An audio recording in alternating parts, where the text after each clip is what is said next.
Hello बच्चों, let us go through the question. Question कह रहा है the galvanometer shown in the figure has the resistance 10 ohm.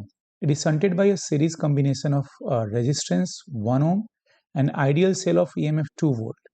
The current 2 ampere passes as shown in the figure. तो बच्चों ये 2 ampere current है. मान लीजिए बच्चों इधर चला गया करंट I1, तो बचा हुआ करंट इधर गया, that is 2 minus I1. Since ये यहाँ से यहाँ तक ब्रांच और ये पूरा ब्रांच पैरेलल में है, the potential drop across these two ends and two ends will be same.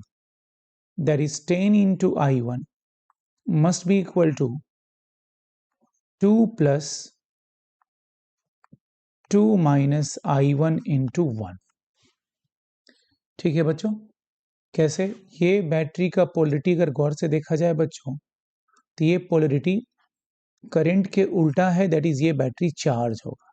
तो चार्ज होगा तो 2 plus I R, that is V plus I R. अगर नहीं समझ में आए तो there is a Kirchhoff's law, you can use Kirchhoff's law. देखिए high to low minus of 2 minus I1, और लिख देता हूँ किरचॉफ्स लॉ से, minus of 2 minus I1 into 1, and high to low that is -2. फिर से बोल रहा हूँ, high to low negative, high to low negative, and plus of 10 I1 is equal to 0. And that's why ये वही आ गया जो हम लोगों ने ऊपर लिखा है बच्चों. ठीक है, तो now let us solve this equation 1 dash या 1.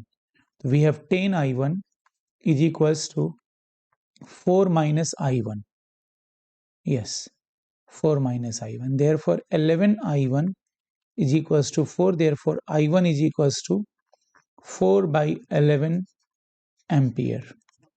The reading of the galvanometer is 1 ampere. गलत है, 0, wrong. Potential difference across the resistance S is. S के क्रॉस पोटेंशियल डिफरेंस कितना होगा बच्चों?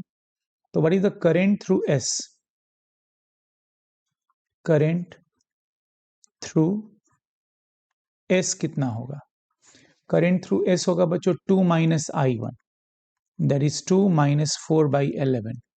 11 2 ज़ा 22 minus 4, 22 minus 4 that is 18 by 11 into 1. ये हो गया करंट, ये हो गया करंट थ्रू S. ये तो वोल्टेज ड्रॉप अक्रॉस S हो जाएगा. Current 18 by 11 into resistance is 1, that is 18 by 11 volt.